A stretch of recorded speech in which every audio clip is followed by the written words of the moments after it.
Well, Chris Spangle Show, thanks for joining me today. A little bit of a weird one production-wise. I got locked out of my house, so I'm actually recording this interview from my front porch. Promise you it sounds good. Thankfully, AI has some new processing tools that makes it much more audible. But that's why it looks weird. I'm in my house now, so this is my office. If you're watching on YouTube, you can see my bookshelf behind me with all my trinkets and books and everything. We're talking about immigration today. So Cruz Garcia is an independent policy consultant based in Southern California. Master's degree from Pepperdine, a School of Public Policy, bachelor's from University of Michigan. Incredibly smart guy. And he wrote an article in Real Clear Politics called "While Trump Deports Undocumented Immigrants, Latino Voters Are Optimistic." And the crux of his argument is trying to explain why a lot of Latino voters are supportive of Trump, as the Latino voting base has shifted more rightward. He gives some explanation to that using his family history, which was really interesting. And you'll hear him go into, the background of his grandparents who were undocumented immigrants, and grandpa eventually ended up in jail because of a lot of that. And I thought that was fascinating. I don't agree with a lot of his article and a lot of this interview. And I don't want to taint it, right? I want to give you my opinion. I tend to look at a lot of the support for Trump as we've got to do something, and at least he's offering to do something, whereas Democrats are offering to do nothing. And obviously, what you hear in this interview, what you hear in some of the other interviews I've done lately around this topic, is a frustration with Democrats and their lack of policies, or their policies, like catch and release criminals that lead to deaths like Laken Riley's. Those aren't options. That's not what voters are looking for. Latino voters are especially impacted by crime related to immigration, connected to immigration. And often their communities are the hardest hit because police can't operate in those communities as well as they can in others, because there's not as much cooperation because of ICE and undocumented. And what I'd like to see is not this further. I mean, look, I talk about this in the interview with him. I'm like, the dehumanizing language. I think the first term was when Trump was using dehumanizing language about immigrants. I think we're seeing dehumanizing policies on a scale that are much more pronounced. They're starting to put into action a lot of the dehumanizing language. So I think it's a fool's errand to trust the Trump administration that they're going to just stop with Venezuelan gangs. And we discussed that. We bring that up. And I think I don't know if I mentioned it in the interview or if we were talking in the after interview, but America has to start coming up with an immigration policy that actually makes sense, that actually works. Just putting a complete stop to it, no immigration, unless it's from a country that we like, then that's not a workable policy. Neither is Biden's policy of do whatever you want. We're just going to kind of look the other way. So I thought Bush's immigration policies back in the mid-2000s were really solid. And I almost got impeached as chair of the College Republicans chapter that I was head of because I said that. So I read a book last year, kind of speaking of that Bush immigration policy, because that really was a bellwether moment for Republicans in immigration. When things started to change, Trump is credited with bringing immigration back into the mainstream conversation in the mid 2010s. But having been a talk radio screener from 2004 to 2008, it was always on the forefront of the minds of conservative America, especially. Brian Rosenwald wrote a book called Talk Radio's America, how an industry took over a political party that took over the United States. I think this was an outstanding book. It's not unfair. It's not some liberal leftist talk, saying, oh, look how bad these people are. It's really an honest history of the industry that has been very impactful. And immigration is key to the success of talk radio. Talk radio on the right seeded the ground for where we're at and why Donald Trump's singular focus on immigration is so popular in a lot of quarters of America. So I'd highly recommend the book Talk Radio's America. Really easy and fun read. Audiobook is good too. So check that out. But I think that's why for conservatives it has become such a this is just, we can't, there's no conversation about it. It's because we've had 30 years of conversation on the right that is somewhat misinformed, fairly dehumanized, and why there's such an urgency to get something done. So check that book out. And they talk about the 2006 where Bush comes in and basically comes up with like a plan to allow people to come here and work and not gain citizenship unless it's through a long protracted process that vets people properly. And that was just a non-starter back then.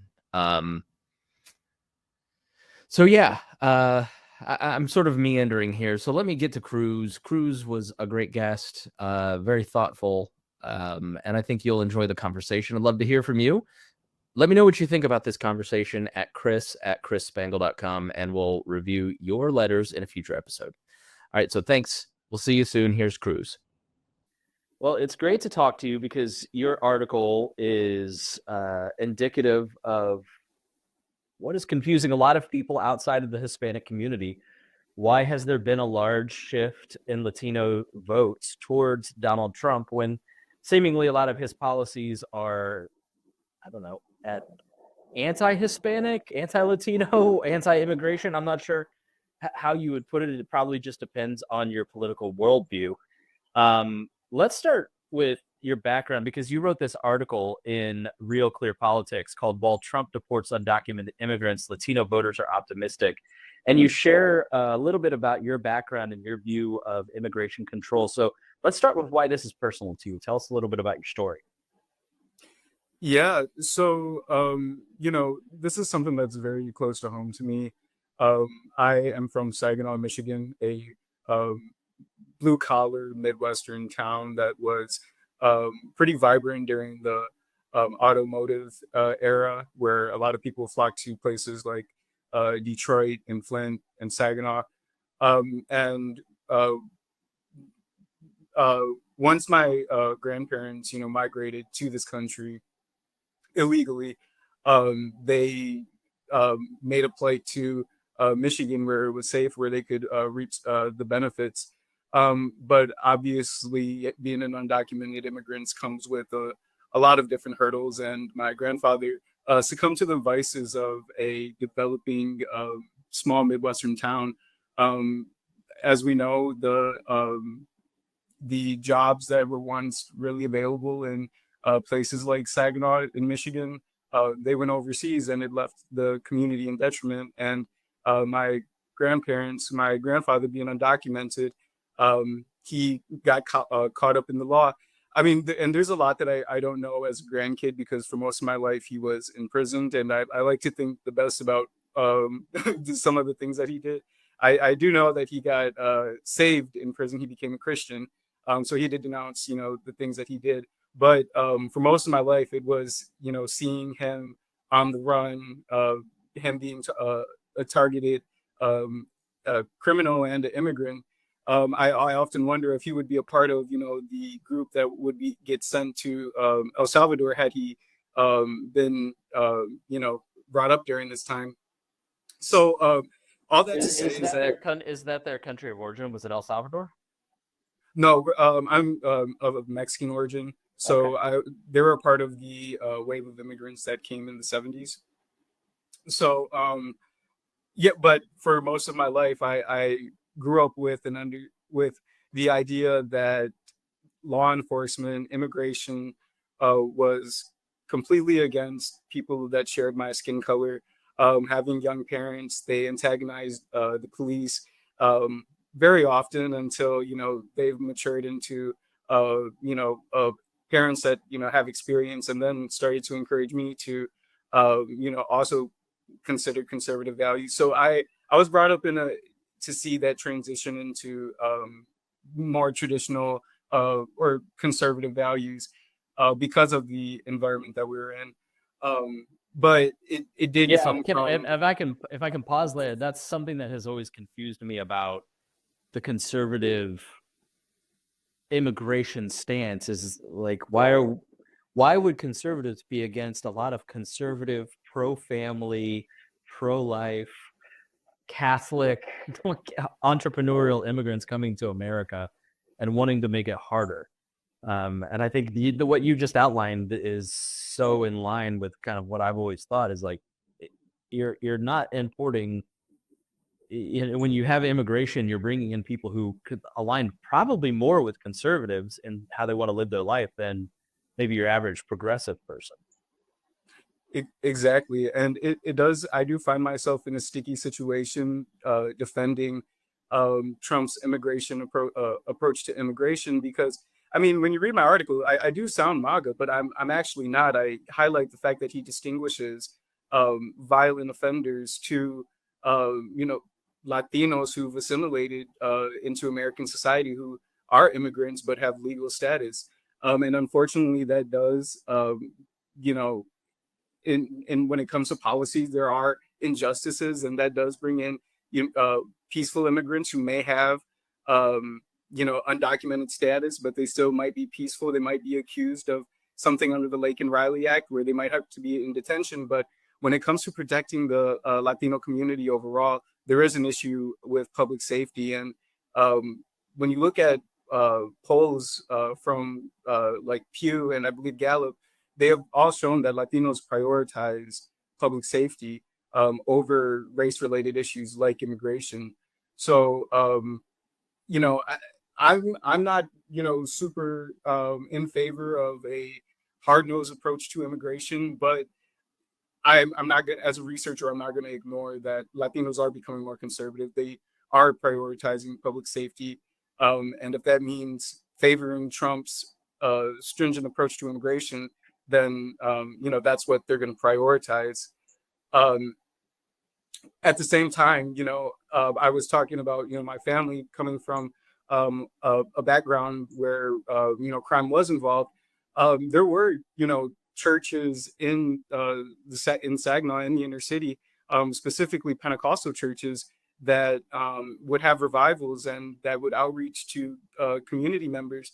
And that's how my grandparents became, my grandmother and on both sides actually became involved with the church and kind of had a worldview shift, um, you know, to look at American politics in a Judeo-Christian sense. So I think it's underestimated what churches do in low-income communities.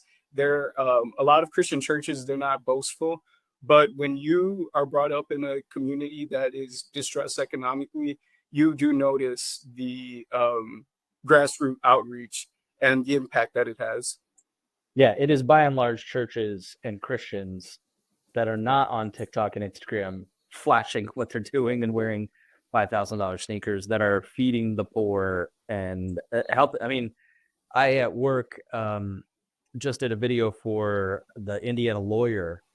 I work at a news outlet, and we featured the Neighborhood Christian Legal Clinic. And a big chunk of what this organization does is no cost legal work for immigrants, because the Christian community here believes in helping go against Leviathan with at least some aid, because it's so difficult to navigate the system.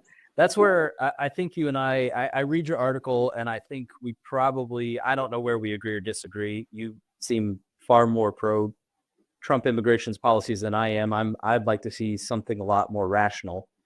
But that's why I was curious in talking to you, because I think you're bringing a perspective obviously I don't have. Let's talk about those disagreements later, because I want to continue down the road of your article, because that's why you're here, is to talk a little bit about that. But you talk about the Lake and Riley Act and why that's getting a lot of bipartisan support. It got A lot of Democrats in the House and the Senate voted for it. What was the Laken-Riley Act, and why do you think that this started to gain support in Latino communities? Yeah, well, the Lake and Riley Act was an executive order pushed by Trump that um, went after undocumented immigrants who were accused of theft or violent acts. It uh, it would supposedly would have prevented a situation like what has been done to Lake and Riley, who was um, murdered and raped by an illegal immigrant from Venezuela, who was had multiple instances with ICE and being accused of different crimes. So that bill was intended to go after people like that. As a researcher and as somebody who has libertarian values, I definitely understand the pros and cons that come with uh, a bill like that. Specifically, people like me who look like me could be targeted, and that is, a trade-off that a lot of people in the Latino community are coming to terms with. And I will tell you that it's mainly because we see the crime that goes on in these inner city communities. When it comes to undocumented people, it creates a rabbit hole of investigative problems, judicial problems, crimes going unsolved, investigations still being pended because it's extremely hard to track undocumented people. Just from the city that I'm from, I mean, we don't have a large Latino community, but I had a classmate, just a few years ago, she was murdered and she was pregnant and her baby fortunately survived. Her name is Laura Buendia. And, it, it was, it's instances like that that are so close to home where you realize that there's more danger to being lumped with immigration group that is different from the early 2000s in the sense that ICE reported that it's mainly men under the age of 30 that are coming from countries outside of Mexico and Latin America. I believe 50% are coming from countries like Haiti and Venezuela and China. So it's a different demographic in that sense. And Latinos who are holding conservative values, Judeo-Christian ones, are prioritizing public safety, protecting their family. They see themselves in Lake and Riley, but even more specifically in Jocelyn Lungere, who was also murdered by an illegal immigrant who happened to share the same skin color as him.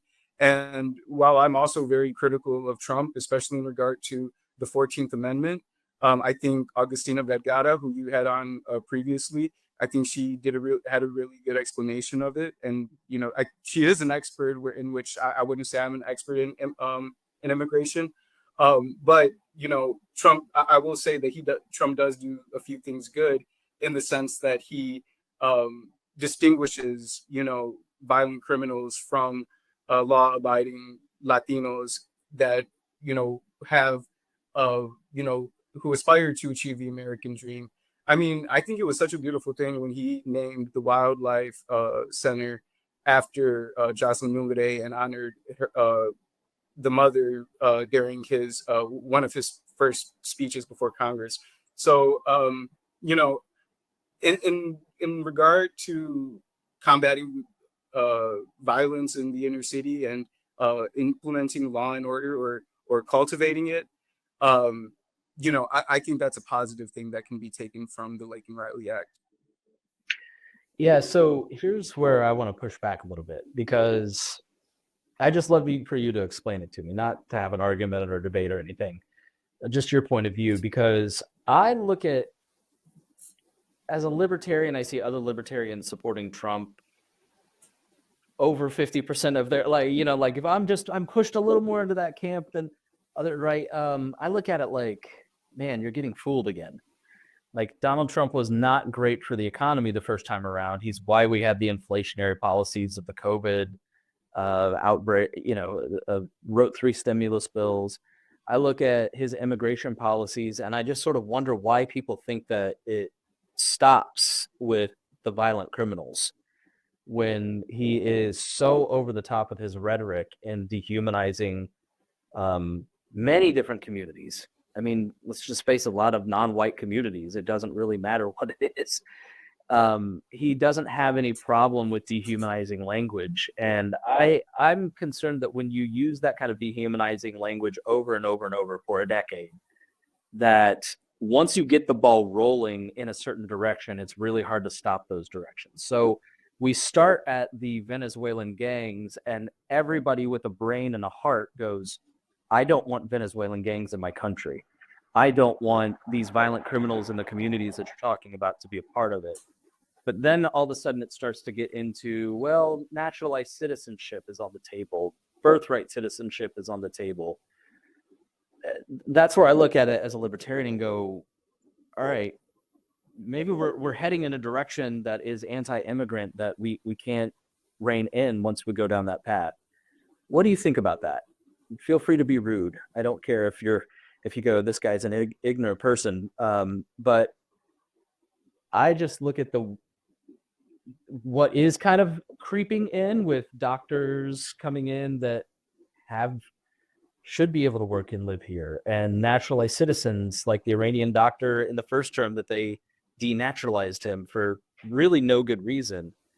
That's not a path that I want to go down. Yeah, and I mean, again, I'm not super supportive of Trump's approach to immigration.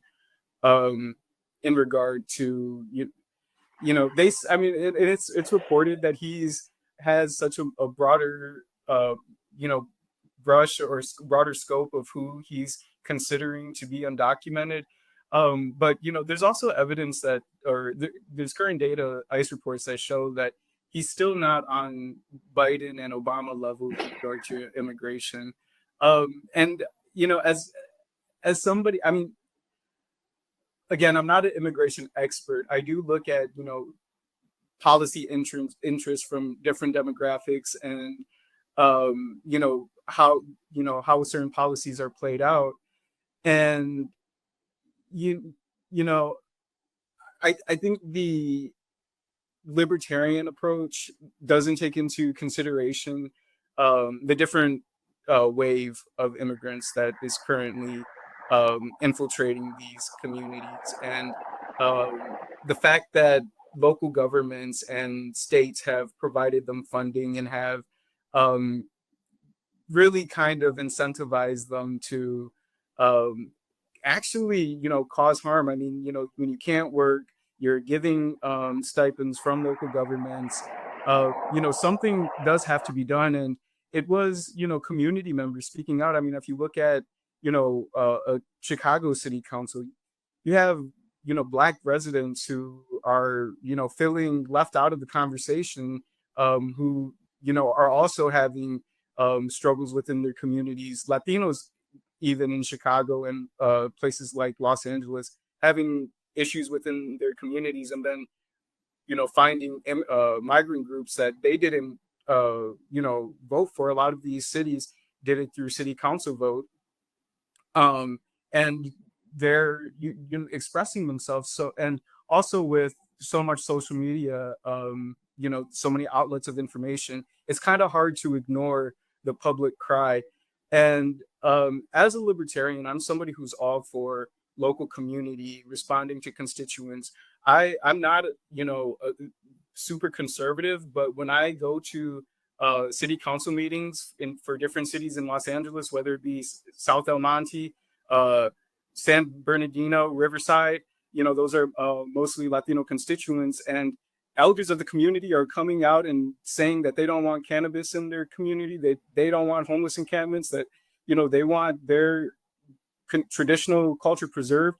As an American and as somebody who wants to advance liberty, I mean, I can't pull out my libertarian economic model and say, but they can be potentially, valuable in the labor market, which I honestly don't really know if that's the case, because, the immigration waves in the early 2000s, they were looking for work. They had aspirations for the American dream, coming from Mexico, where it's a developing country, not a road country, where, which can lead to a better chance of prosperity, if you ask me, compared to, immigrant groups that are strategically, uh, you know, brought to the U.S. by rogue regimes. And whether that's true or not, I mean, the demographic is enough to be alarmed, I would say. Yeah, I have an interview that I haven't posted yet, but it's actually the next episode. So it is with because I think if you enjoyed this episode, you'll enjoy that episode. Gabby Blanco. Gabby is she came from Cuba in the last few years, and she's fairly pro-Trump on immigration. And we had a similar conversation. And what I got from her was like, I'm reflexively anti-leftist because of growing up in a communist country.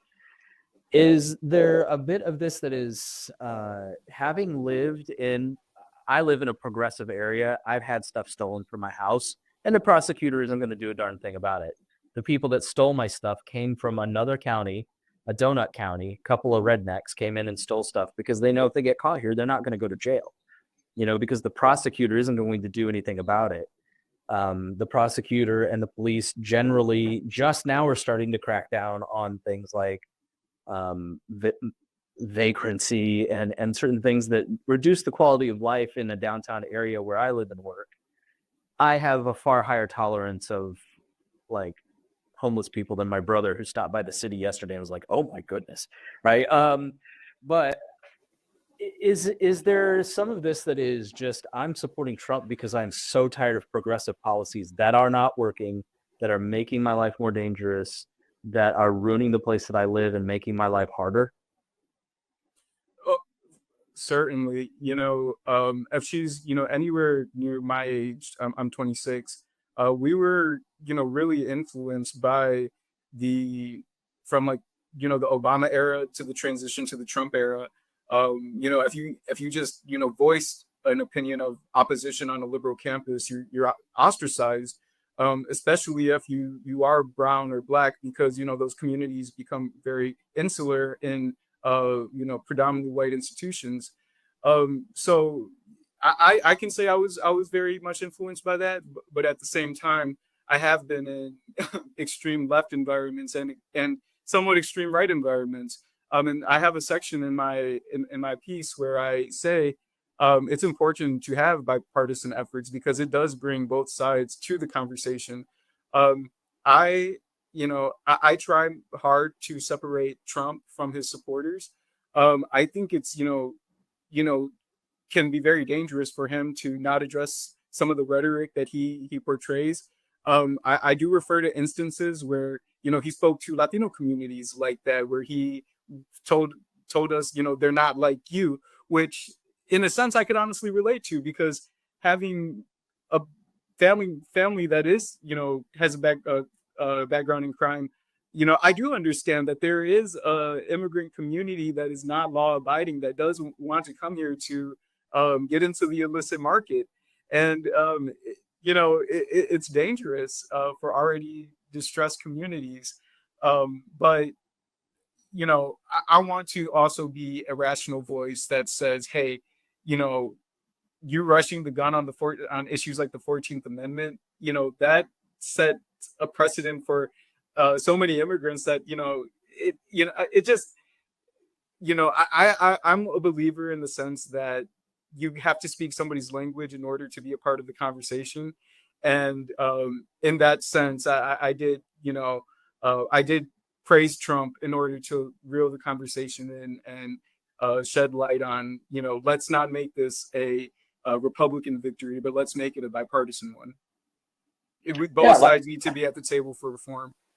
I like that. I mean, I think it's absolutely true. I think Democrats have gone so far out of the mainstream on so many issues, but immigration being one, that you accidentally start advocating for Venezuelan gang members, like instead of hardworking communities and hardworking Americans. Yeah, and Republicans, it's sort of the social mediaification of our conversations. I was having a conversation today where, like, if you were having a conversation in the newsroom where I work, it would be far different than the conversation that's happening on Twitter. They don't even resemble each other. So that's where I wanted to ask you about, and I'm going to butcher this. I took 12 semesters of Spanish and I know like 4 words, so I apologize. But Tren de Aragua, first, who are they? And then do you have a sense of like on the ground, give me, what I liked about your piece is that it gave me a sense of what it put me inside your family, right? It put me inside of your experience, which I want to understand your perspective. Like you said, you can't have a conversation if you're not speaking the same languages.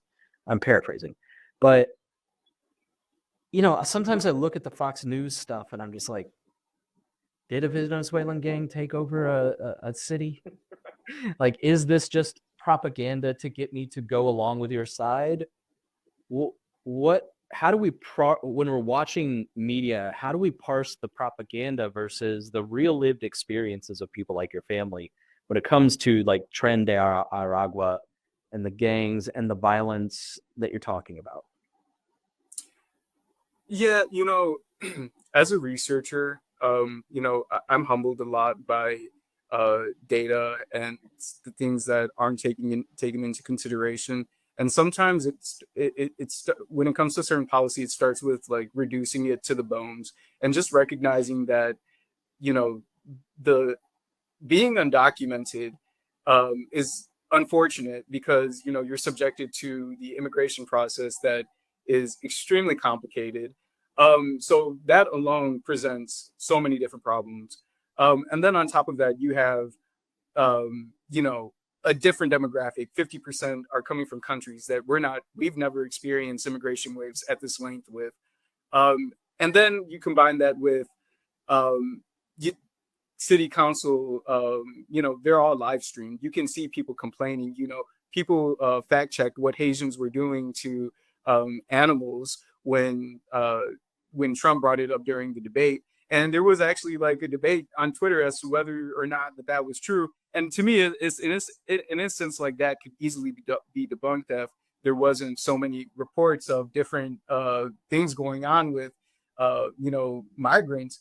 I mean, and when a lot of these, I don't know the specifics, but what I mean, all this to say is that gathering, concrete data and research on these groups is already hard as it is. So there is kind of a necessity to rely on testimonies from, people at city council meetings and from what is reported on social media. I mean, I would tell, I would be very cautious of like dates and, when things happen, because, you can go down rabbit holes of looking at, violent acts by, immigrants from years ago. But, I just think that it's becoming much harder to debunk a crisis when it's so like when there's multiple avenues of ways to report instances of crime uncertainties from community members. I know I went to a city council meeting in South Monte, and this elderly woman, she was saying that this was her third time or like second time speaking to city council about a man who she believed was a migrant who would just stare at her while she did garden work. So whether those instances are true or not, community members are concerned. So I think my overall thing is that I want communities like mine to be protected, and it does sometimes come at the cost. Law enforcement does unfortunately come at the cost of profiling and injustice. Humans are not perfect, and where a justice is given somewhere, a so-called injustice is placed elsewhere. Oh, I think you're sorry, I'm muted. I am doing this podcast outside because I'm locked out of my own house. I I'm sure there are questions that I should ask that I don't know to ask. So I just want to give you a chance to kind of, what else would you like to say on this topic that people need to know that maybe we didn't cover, and then tell people how they can follow you. Yeah, as I said before, I am somebody who was offering the perspective. I am an outsider to the immigration policy conversation. I am connected with it because of my family, but I think it takes a really strong team of experts and people who have valuable perspectives to come up with proper reform. I am simply a voice that wants to shed light on the importance of prioritizing public safety, but also recognizing that there's a rational way to go about it in regard to evidence-based research and looking at policies in the past that have been successful, looking at immigrant groups that have found success in assimilation. Those are all important considerations to be made when it comes to policy. And I, like, as Chris said, I am somebody who was heavily influenced by progressive ideas being kind of pushed on me in my college upbringing. So I do push back on a lot of those, but I'm also conscious that cognizant that the pendulum can swing far the other way. So if you're interested in more of my writing, my Substack is The Enlightened under Cruz Garcia. And I just would like to thank you, Chris, for having me on the show. And it's always a joy to add to the policy conversation in regard to immigration. Well, thanks so much for being on. I really appreciate the conversation. It was great talking to you. Thank you so much. And thank you for watching here on the Chris Spangle Show. If you learned something, if you got something out of it, please share on social media. That's the best way to help any podcast that you like grow. And we will see you again next week here on the Chris Spangle Show.